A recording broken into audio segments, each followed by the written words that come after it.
The room is quiet. A single chair sits empty, sunlight slicing across the floor in long, sharp lines. You notice how the shadows fall, the way the light hesitates at the edges. Somewhere in that silence, you remember a glance that went unnoticed, words spoken too softly, affection that arrived in fragments. You might feel it still, a hollow place that aches quietly, not always loudly, but persistently, like a pulse beneath your chest. Has that ever felt true for you? You were learning early. You learned that some of your needs didn't matter enough to be met. Maybe it was a parent distracted by their own burdens, or a family rhythm that never left room for small voices to speak. You adapted. You softened. You learned how to make yourself small so that the people around you could feel larger, safer, whole. That wasn't weakness. That was survival. This quiet adaptation shapes how you move through life now. That same inner pattern nudges you in subtle ways. Hesitation before asking for help, over-preparing for interactions that feel unpredictable, a careful calculation of how much you can give without breaking. Attachment research shows that children whose needs were inconsistently met often develop hypervigilant patterns, a readiness for change, a constant scanning of emotional landscapes. You've carried this forward, not consciously, but through body memory, through the whispers of old survival strategies. Notice your body now. Feel the weight of your shoulders, the breath filling your chest, the soft hum of quiet around you. Those sensations are memory too, an imprint of the small self who watched, waited, and learned. And yet, even in this recognition, there is a flicker of tenderness.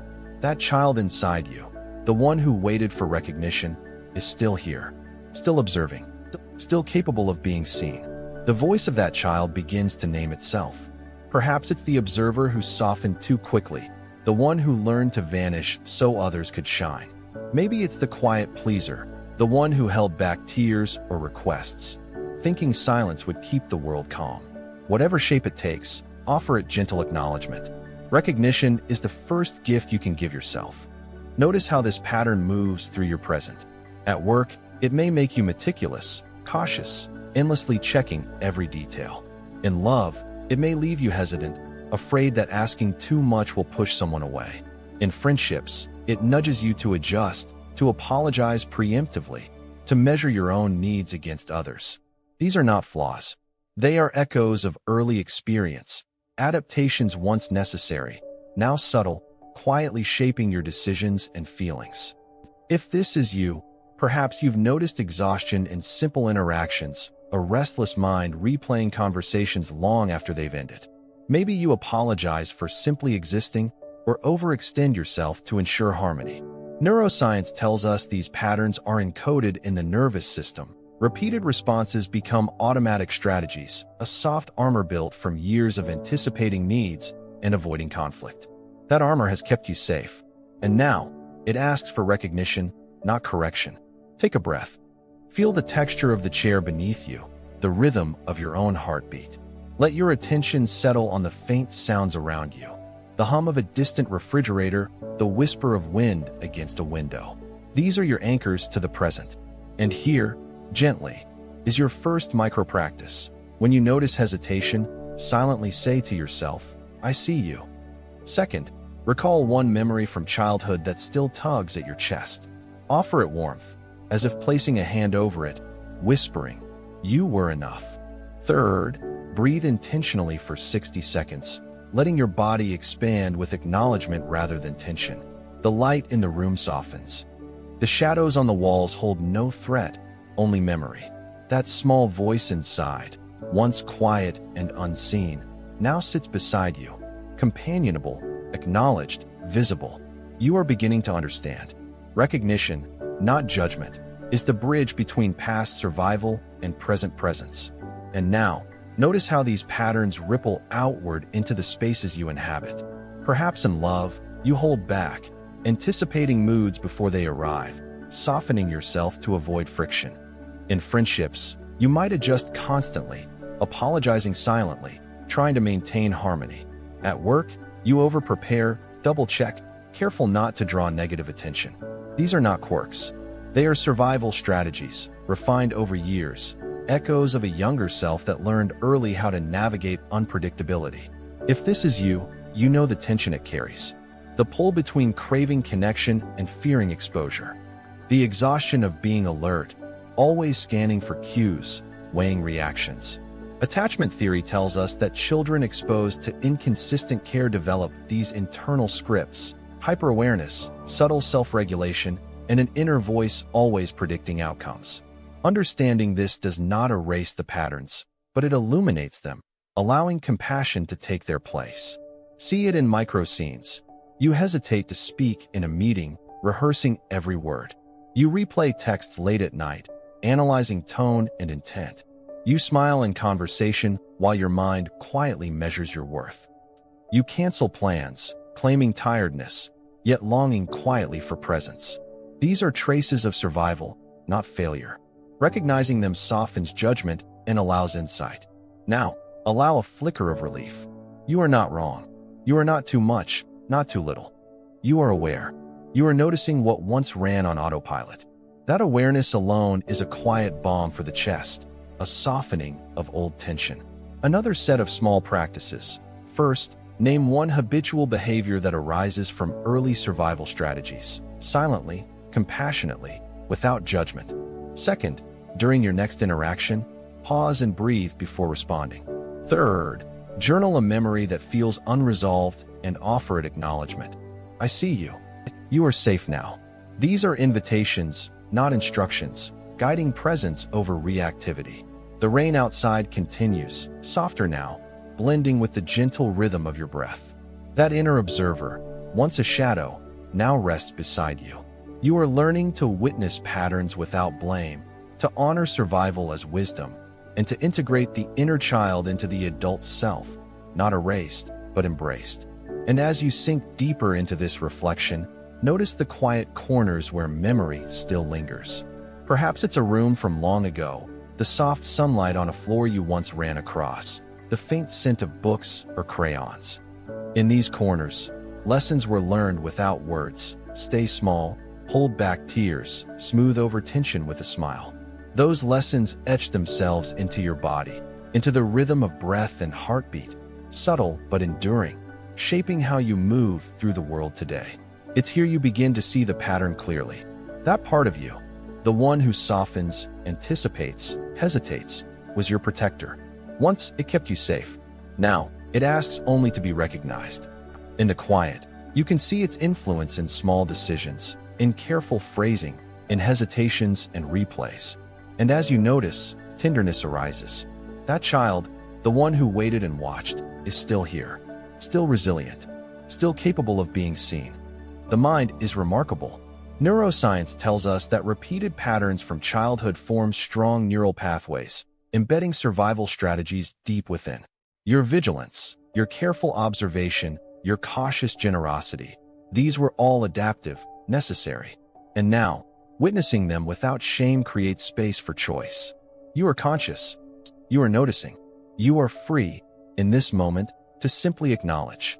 Visualize it, a small flame in a dark room. That flame is your inner observer, steady and patient. Let it flicker alongside the adult you, not overshadowed by fear or doubt. Feel the warmth in your chest, a gentle proof that recognition can soothe what once felt anxious or hidden. Pause here for another practice. Close your eyes and identify 3 emotions that surface when you imagine speaking to your younger self. Then, choose a small gesture, a hand on your heart, a whispered word, a slow breath, to honor that child. Let it anchor you in presence, while holding space for memory. The room around you softens. Shadows and light blend gently. Your inner voice, once faint, now rests beside you, quiet but present. Healing begins not with erasure, but with recognition, noticing, naming, holding. You are carrying the story forward, tenderly, consciously, and with care. And now, you can begin to notice how these patterns stretch into your everyday life. At work, it might be the careful phrasing of your words, the double-checking, the quiet effort to avoid mistakes. In love, it shows up as hesitation, holding back needs, adjusting to others' moods. In friendships, you may apologize before it's necessary, soften yourself to keep harmony, quietly measuring your worth against theirs. These are not flaws. They are echoes of a younger self, protective strategies that once kept you safe and now linger in subtle ways. If this is you, you know the tension this carries, the longing for connection and the simultaneous fear of exposure. The mental loops that replay endlessly, predicting reactions, anticipating outcomes.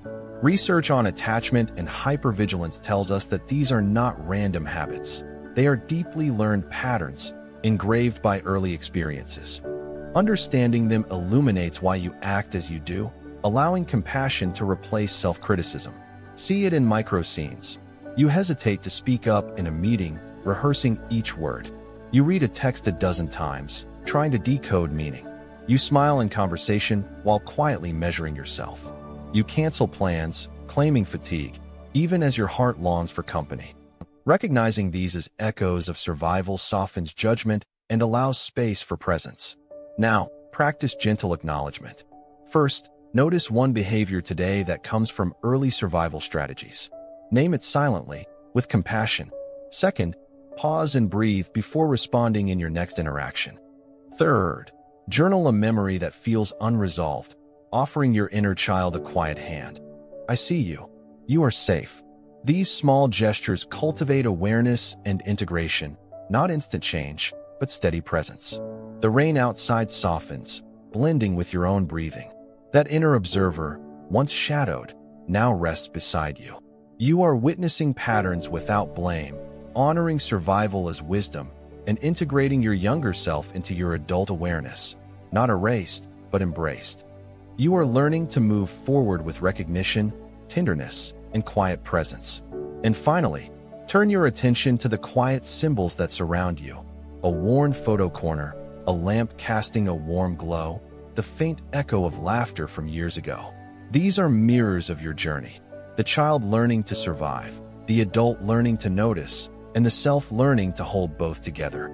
The patterns you carried are no longer invisible. They sit before you, not as chains, but as guides, markers of resilience, memory, and growth. Picture the younger you, small and cautious, meeting the adult you, steady and reflective. Let them sit together in silence, perhaps exchanging a nod or a breath. Feel the tension in your chest soften. You can hold memory without being burdened by it. You can honor survival without guilt. You can allow tenderness to enter spaces that once felt hollow or unseen. One word you needed to hear as a child. What is it? Whisper it. Write it. Let it echo in your chest. Perhaps it is enough, seen, safe, or loved. Let that word become a quiet anchor. This is the invitation to notice patterns, to honor your inner child, and to move forward with presence and gentle choice. As the rain outside fades, leaving the air soft and clean, feel the subtle shift within. The world feels lighter, not perfect, but softened by acknowledgement. Healing is not the erasure of old patterns. It is the presence of attention, care, and awareness. You are not broken. You are awake. You are noticing. That noticing is a quiet revolution, a light guiding each step forward. Share this quietly with someone who needed to hear it, or sit in the calm alone. Let the inner observer rest. Let the child feel recognized. And let yourself breathe fully, knowing survival became wisdom, and wisdom becomes peace.